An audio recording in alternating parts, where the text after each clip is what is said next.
माँ। आज सुबह ही से आसमान पर गहरे बादल छाए हुए थे। घर में किसी को भी वक्त का अंदाज़ा नहीं हुआ। सब ही देर से सोकर उठे। सबा जल्दी जल्दी स्कूल के लिए तैयार हो रही थी कि स्कूल बस का हॉर्न बजा।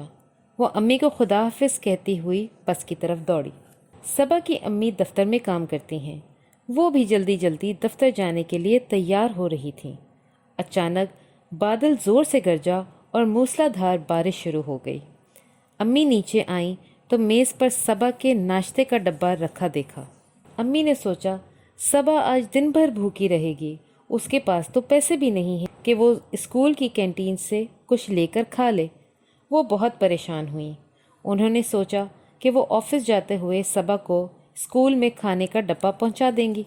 अम्मी की आदत थी कि वो रोज़ सुबह का नाश्ता नानी अम्मा के साथ करती थी। नानी अम्मा का घर अम्मी के दफ्तर के रास्ते में था। चूँकि आज अम्मी को सबा के स्कूल जाना था, इसलिए उन्होंने नानी अम्मा को फ़ोन कर दिया कि आज उनके पास नाश्ता करने का वक्त नहीं होगा। वो सबा के स्कूल से होती हुई सीधी दफ्तर चली जाएंगी। अब बारिश तेज़ होती जा रही थी। अम्मी ने गाड़ी निकाली। सड़क पर जगह जगह पानी खड़ा था। अभी वो नानी अम्मा के घर से थोड़ी दूर ही थी कि उन्हें कोई छतरी लिए सड़क के कोने पर खड़ा दिखाई दिया। अम्मी ने गाड़ी के शीशे में से देखते हुए सोचा, ये तो अम्मी लग रही हैं। जब अम्मी थोड़ा और करीब पहुंची तो उन्होंने देखा कि ये कोई और नहीं बल्कि नानी अम्मा ही थी। वो हाथ में नाश्ते का डब्बा लिए खड़ी थी और गाड़ी को रुकने का इशारा कर रही थी।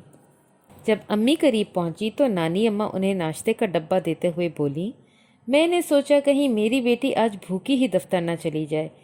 इसमें तुम्हारे लिए नाश्ता है, दफ्तर पहुंचकर खा लेना। माँ माँ ही होती है। उर्दू की पढ़ाई में आसानी के लिए हमारे चैनल को सब्सक्राइब करें और मज़ीद अपडेट्स के लिए बेल आइकॉन प्रेस करें।